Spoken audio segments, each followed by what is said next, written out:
Hello everyone, Michael Rusin here. I do apologize for the light setting. Today I'd like to talk about a different subject that I think is very important when it comes to programming in the work environment. It's regarding handling failure. A lot of people in the face of failure fail to recognize the relevant attributes or the relevant parts of how to correctly handle and respond to failure. They take it as a very personal affront, as a very something they personally caused. So step one to handling failure.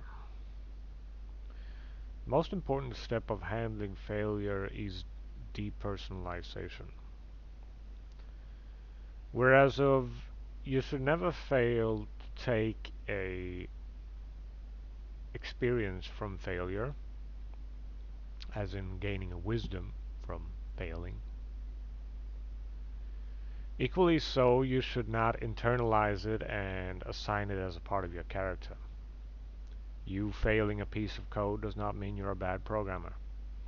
You failing a single task does not mean you being bad or anything akin. Failure is inevitable and a natural state, and it's all about how we handle that and learn from it and process it in a constructive manner. Second part, how we reflect failures to others. Something that's very important in a workspace overall is that when we fail, we rarely fail in such a way of that this is an isolated thing. If you as a team do not provide the product at given time, you have failed as a team.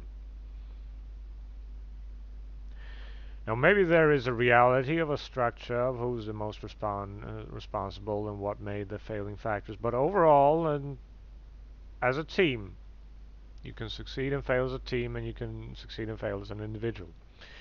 There's a different gradient there. So what's very important is that as a team that you do not internalize failure, instead process it in a constructive manner as to deal with it in a good way and then move forwards. Right? Right. Step number 3, the chain of command. Spoken of this before, but it has a lot to do with failure. Failing to realize your task and the weight of your task and realizing the integrity and the whole of a team that is built on the fact of having set hours allocated and you don't perform your hours of work, that causes failure.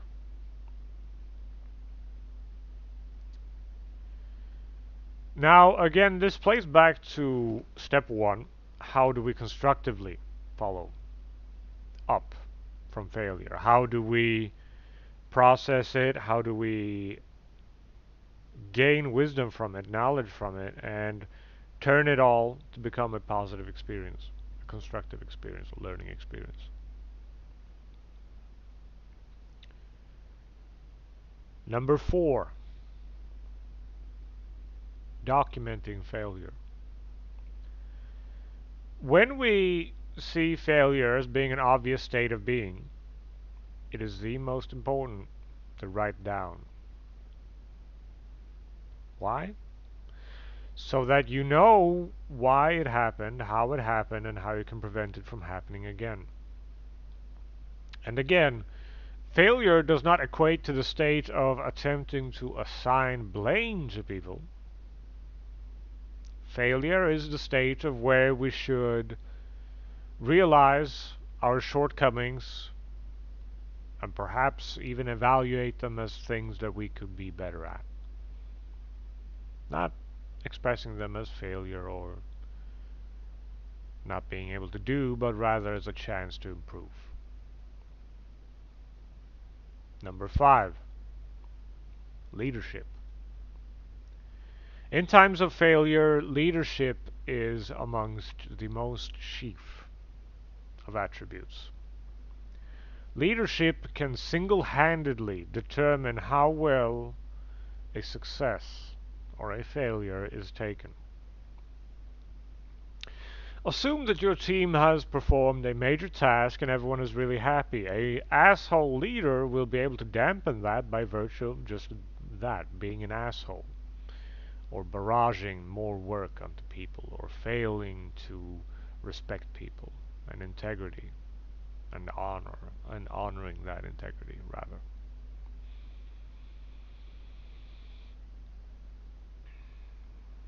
And equally so, in success, a leader emphasize should emphasize to people what they should be doing. If you succeeded in a good way, a leader, even if it's a small success, it doesn't have to be that an entire product is done or anything major, just that you did something, right? You did something small, basically. You succeeded something. You did something that you thought was hard, or you improved in an area, or you did, I don't know, that extra special little touch, something, whatever.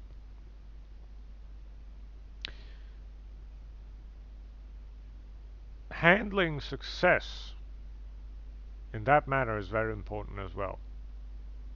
And it's equatable to how you handle failure. It's all about communication, how you internalize it as a team, incorporate wisdom instead of incorporate toxicity, and most importantly, be graceful. What that means is don't blame everyone else, don't scream, don't yell. Realize that it's a challenge, a worthy one, a challenge of how to process it. Anyways, guys, this has been my video for today, and I do these now and then. I don't always do them during the weekend. Sometimes I do them otherwise. I don't know. And it has become more or less a form of vlog, I guess, constructive vlog, way for me to channel and participate in the experiences I've had during the day and sharing, hopefully, to someone who cares, that wisdom. Just having it out there, and it's also good to have like a profile of these things, my experiences, recording them. Anyway, guys, that was my video for today. I thank you very much for listening, and if there's anything you want to say or anything you want to discuss, feedback, whatever, down in the comments below. And I'll see you guys next time.